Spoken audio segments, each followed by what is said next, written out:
think at this stage in my career, I've ticked off the right amount of milestones. I've ticked off the right amount of rounds, ups, downs, the roller coaster moments in fights and in my career in general, that I've got enough experience now to take me through into a top level fight. I've been saying for a while now that I feel like I believe I deserve to be mentioned amongst those names, and people maybe still have reservations and question marks. So October 25th is where I kind of wipe that all clean. Fire. I love the fire. I fought a lot of fighters out there with big punches, and they haven't really been able to get me out of there. So I want to give credit to Fabio Wardley for taking this fight. We could have sat and waited for Usyk for when he's ready or not injured. That sounds like Christmas come early for you, Fabio, surely. Yeah, look, center of the ring, swinging it out is home sweet home to me. It's where you see the best of me. It's where you see the most out of me. It's a place where I think I'm at my best. Chaos erupted right here. Fabio's harsh words were nothing but cheap tactics, trying to rattle Parker, yet Parker stayed calm, refusing to stoop low. Wardley exposed insecurity because when the bell rings, words won't save him. All right, Jojo, me and you, mate, throwing down. Big fight in October coming up. Make sure you're getting ready. Make sure you're prepared. There's going to be drama one way or another. You know I bring the heat. Wish you all the best. Let's go. And as Dave Coldwell explains, once things turn physical, everything changes. Dave Coldwell summed it up perfectly. There's a line between hype and outright disrespect, and Fabio Wardley crossed it. Touching Parker's face was reckless and showed a lack of class. Parker's calm response proved his maturity, while Wardley only exposed insecurity. These antics won't win him the fight night. Yeah, I'm not surprised. Does that cross the lane, do you think? Yeah, it does. Listen, the presser was good. It was a great presser, back and forth, poking each other, but not too far. But once you get physical and you touch a man's face. And as if that wasn't enough, the drama spilled over when both teams erupted in heated insults. The tension reached boiling point as both camps clashed. Parker's team stood their ground with composure, while Fabio's side relied on noise and insults. This moment showed the difference. Parker represents discipline. Wardley represents chaos. When fight night comes, composure and skill always outshine empty aggression. Wilder, Zhang, Bakoli, in just over 12 months. Can you think of a bit of a run in heavyweight boxing history to put those three away in about a year? There wouldn't be many better runs. You're a prop up here.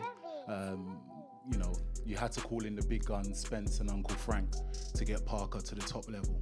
I think my career stands on its own against yours, brother. Let's see. All you can do is beat the men in front of you. I think it was the specific wording. And with the atmosphere now on edge, Tony Bellew gave his verdict on just how big this fight has become. Tony Bellew captures it perfectly. This clash has exploded into one of the most talked about fights in Britain. Wardley's antics may draw attention, but Parker's reputation, skill, and composure are what give this event genuine credibility. The hype is real, but the advantage lies with Parker.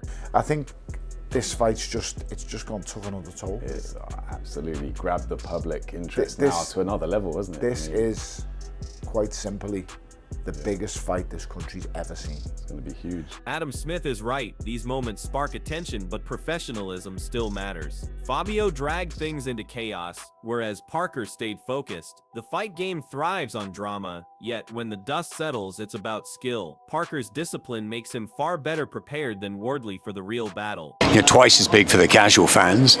Do we condone it? I mean, in boxing terms, should that happen at a head-to-head? Of course not, but these things do happen. This is the fight business, and it's just made it even bigger, and we wait to see what happens next. And speaking of drama, Adi Oladipo pointed out how even the media day atmosphere showed what fans were missing.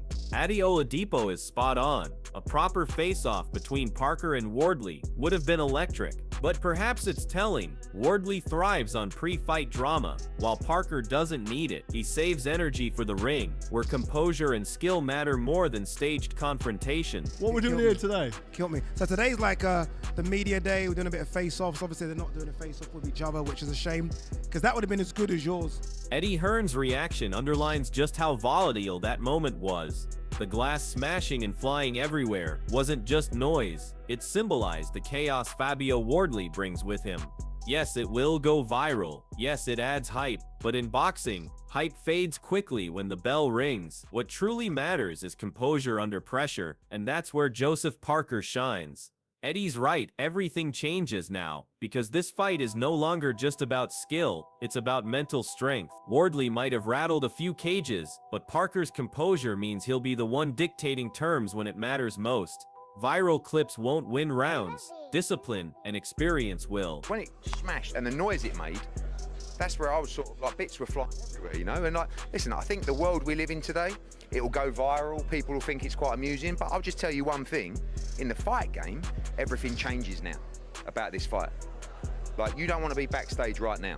Carl Froch cuts through the circus with cold reality. This is the hurt business, not a playground for cheap insults. Fabio Wardley's behavior makes it look like he's chasing clout, but Parker knows exactly what Froch means. You've got to walk into that ring ready for war, knowing full well the dangers of this sport. Parker has been there countless times before against top-level opponents, and he's never underestimated the task. Wardley, on the other hand, seems more invested in creating headlines than preparing for the real brutality of a fight. Froch's words serve as a reminder that once the talking stops, only the mentally and physically prepared survive, and Parker fits that description better than anyone. Socialize. You're not in party mode, you're in fight mode.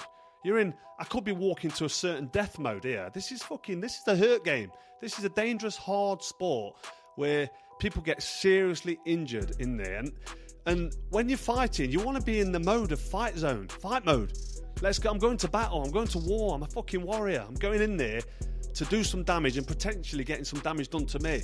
Dave Coldwell also chimed in again, highlighting the fine line between hype and outright disrespect. Coldwell's repeated point shows how serious Fabio's actions were. Banter and psychological games are one thing, but physical provocation crosses into disrespect. Wardley's decision to touch Parker's face wasn't mind games, it was desperation. It showed he has no other weapon outside of chaos, no patience to maintain professionalism. Parker, however, handled it with composure, not giving Fabio the reaction he craved. That's the difference between a seasoned professional and a man who still hasn't learned respect for the sport. Coldwell's warning is clear. Once boundaries are broken, the pressure shifts. And in that pressure, Parker thrived. Wardley might think he gained ground, but in reality, he only revealed weakness. I'm not surprised. Does that cross the ane, do you think? Yeah, it does. Listen, the presser was good. It was a great presser, back and forth, poking each other, but not too far. But once you get physical and you touch a man's face, then... Tony Bello then highlighted how dangerous these antics can actually be when they cross into physical contact. Tony Bello brings in a chilling perspective. What looks like a silly slap can cause lasting damage. Scratched eyeballs don't heal, and that's no small matter. Fabio Wardley's recklessness could have genuinely endangered Parker's career, and for what? To make a scene. Bello knows firsthand how dangerous eye injuries are, and his warning highlights why Fabio's antics weren't just unprofessional, but downright dangerous. Parker, a respectful fighter, has always carried himself with discipline, while Wardley's resorting to antics that risk permanent harm outside of the actual fight. That's the mark of a fighter who lacks class. In the ring, Parker's professionalism and respect for the sport will shine, while Wardley's antics will only expose immaturity. Right. But to slap in the face towards the eye, in the ear as well. People have to realise that I've got 2 scratched eyeballs, and the eyeballs, the part of the body, it never heals. Yeah. So the best way to explain it is it would be like varnishing a door, and the varnish comes off, and then you've got to re-put the varnish back on. Yeah, the liquid on the eye comes off in the cornea, it gets damaged, and I say I've got... Eddie Hearn's words carry weight here. Comparing the Parker-Wardley chaos to the Usyk-Dubois airport clash, he admits some things just don't sit right in boxing. He's essentially saying this isn't what the sport should represent. Joseph Parker embodies professionalism and respect, the qualities fans associate with true champions. Fabio Wardley, on the other hand, seems determined to drag the sport into theatrics, cheap shots, and reckless behavior. Hearn doesn't want to see legends involved in such antics, and by extension, it's clear he disapproves of Fabio's approach. It's Parker who reflects the values fans admire: dignity, discipline, and focus. If anyone deserves to be backed here, it's Parker, not the man who thrives on creating chaos. I'm not saying abandon the fight. I'm just going, not for me, mate. I don't want to watch it.